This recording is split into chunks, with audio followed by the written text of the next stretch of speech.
Hello everyone, my name is Dipta Soni and I am working as an AFO in union bank of India. मुझे union bank of India में काम करते 2 साल से ज़्यादा हो चुका है। 3 जुलाई 2023 को मेरी ज्वाइनिंग हुई थी और अभी 2 साल हो चुके हैं, तो उसका एक्सपीरियंस मैं आप सब लोग के साथ बताना चाहूँगी। मैं काफ़ी दिनों बाद वीडियो बना रही हूँ, पर कोई बात नहीं। मेरा जहाँ मैं पहले पोस्टेड थी उस ब्रांच से मेरा ट्रांसफ़र हो चुका है, तो मैं अभी दूसरे ब्रांच में हूँ। वहाँ जाने के बाद मेरा क्या एक्सपीरियंस रहा, मैं ये आप लोग के साथ शेयर करना चाह रही हूँ।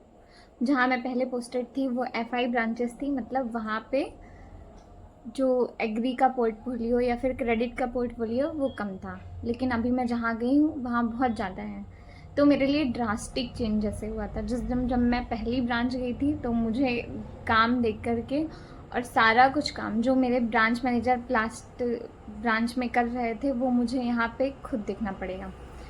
तो ये देख कर के मैं घबरा गई थी, लेकिन अभी सब कुछ सही है। एक चीज़ और बताना चाहूँगी कि अभी नए गाइडलाइन के अकॉर्डिंग हर RDO को एक से ज़्यादा ब्रांचेस लिंक कर दिए जाएंगे।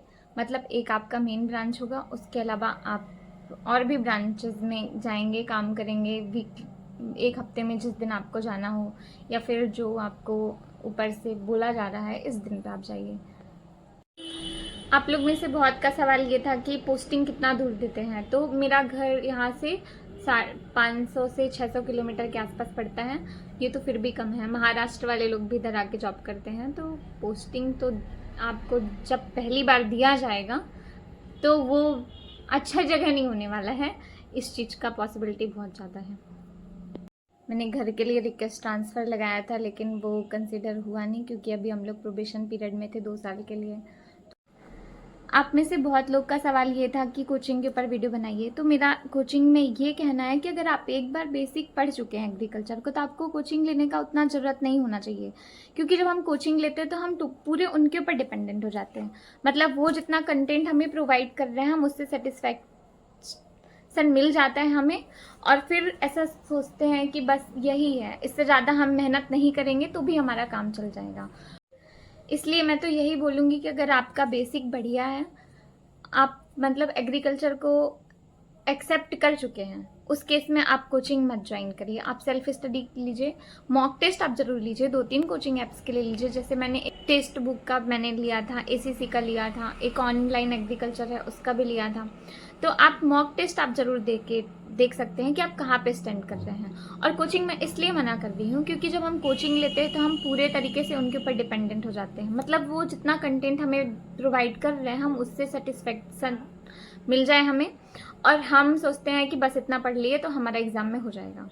पर वो लोग पढ़ाते हैं और हम सोचते हैं जिस टाइम पे हम पढ़ रहे हैं बस उतना काफ़ी है, उस पर हम ज़्यादा रिवीजन पे फोकस नहीं करते। लेकिन हम जब सेल्फ स्टडी करते तब हम सेल्फ एनालाइज करते कि हम जो पढ़ रहे हैं वो सही है या नहीं है, तो हम उसे उतने ही ध्यान दे करके हम अपना सेल्फ एनालाइजेशन करते हैं।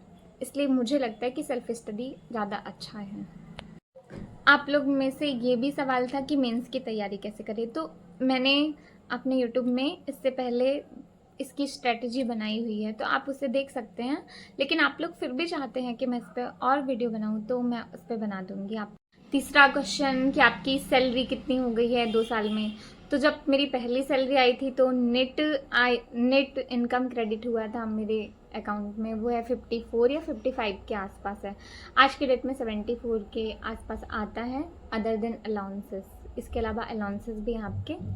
अभी के लिए इतना ही, लेकिन आप लोग को अगर और भी कोई क्वेरी होगी तो आप नीचे कमेंट कर दीजिएगा। मैं पूरी कोशिश करूँगी कि उस पर वीडियो बनाकर आप तक जानकारी पहुँचाऊँ।